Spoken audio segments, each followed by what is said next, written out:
Bonjour, Frank Gauthier, représentant de Lambert. On est fier distributeur des produits SRAM.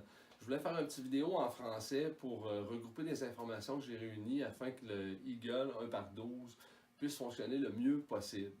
Donc, il y a 5 choses à vérifier. Dans la première étape, ce qu'on va vérifier sur un vélo, c'est la ligne de chaîne. Donc, la ligne de chaîne, ce qu'on veut mesurer, c'est du milieu de notre plateau aller jusqu'au centre de notre cadre.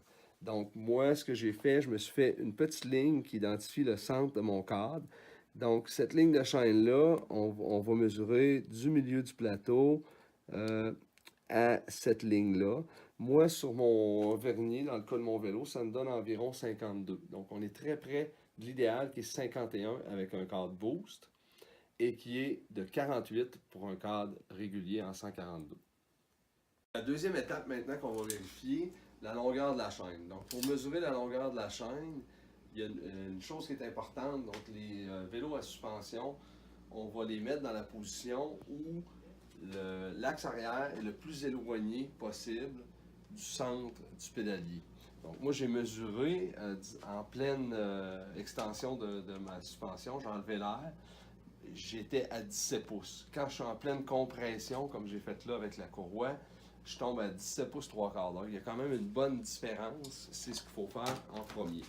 Ensuite, on va passer notre chaîne sur le gros plateau sans passer par le dérailleur à cette étape-ci pour mesurer. Donc, on va passer ici, passer à l'avant. Donc, après avoir engagé la chaîne sur le gros pignon et sur le plateau, moi, vu que j'ai un pédalier ovale, dans le cas d'un rond, ça ne dérange pas. Pour un ovale, on va essayer de mettre la position à 1 heure, parce que c'est là que le tirage de chaîne est au maximum. Et ce qu'on va vouloir avoir comme mesure, c'est qu'il faut que la chaîne ait un surplus d'environ 2 maillons pour un double suspension. Bien, 2 demi-maillons. Et ça serait 4 demi-maillons dans le cas d'un cadre sans suspension arrière. Donc, la troisième étape, qui est très importante, vérifier si notre patte de dérailleur est bien alignée avec notre roue. Donc, dans le cas d'un 12 vitesses, même à 11 vitesses, c'est une étape qui est très importante pour s'assurer que les changements de vitesse sont les plus efficaces possibles. Pas se fier à la cage de dérailleur, essayer d'ajuster ça à l'œil, parce que la cage de dérailleur, l'intérieur de la cage est un peu incliné, donc ça pourrait nous porter à faire des erreurs. Pour la quatrième étape, on réinstalle la chaîne, donc on va s'assurer aussi que notre maille de raccord est bien alignée. Donc ici, on voit que la flèche pointe vers l'avant dans ce cas ici.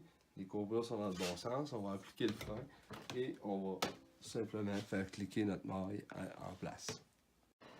Pour notre cinquième étape, donc une des plus importantes, l'ajustement du B-screw, c'est-à-dire l'éloignement du dérailleur arrière.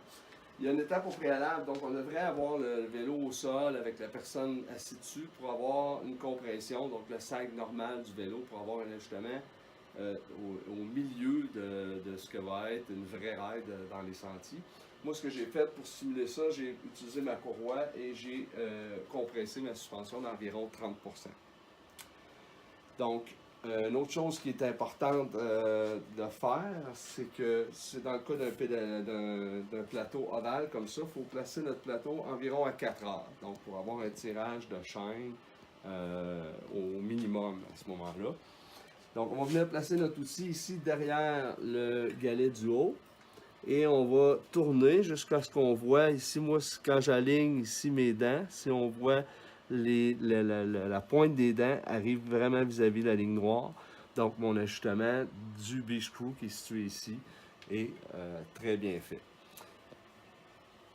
Donc, j'espère que ces conseils-là vont vous aider pour vraiment le fine-tuning, l'ajustement maximal pour que ça fonctionne le mieux possible sur des systèmes 1x12. Ces principes-là sont aussi applicables sur un 1x11. Merci beaucoup.